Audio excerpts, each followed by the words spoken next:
മാറി അവിടുത്തെ കാര്യങ്ങളൊക്കെ വേഗം വേഗം പറയുകയാണ്.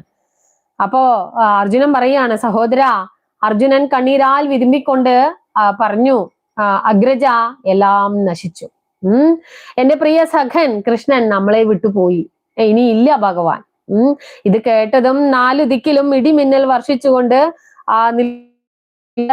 ഇത് പറയുമ്പോ അർജുനൻ എന്ന് പറയുമ്പോഴേക്കും ചട്ടപ്പട്ടോന്ന് ഇടി മുഴങ്ങാണ്. ആ ഭൂമിയെ ആകാശത്തെയും വിറപ്പിച്ചുകൊണ്ടൊരു ഇടി മിന്നൽ ഉണ്ടാവുകയാണ്. പാണ്ഡവർ അത് കേട്ട് ഞെട്ടിത്തരിച്ച് അങ്ങനെ നിന്നു. ഭീമന് ഒട്ടും വിശ്വാസമായില്ലേ. അർജുന, നീ ചുമ്മാ പറയാണ്, നീ എന്താ പറഞ്ഞത്? ഗോവിന്ദൻ പോയിന്നോ? എവിടേക്ക് പോയി ഗോവിന്ദൻ? അതേ ഭീമ, മുനിമാരുടെ ശാപം ഏറ്റിരിക്കണു.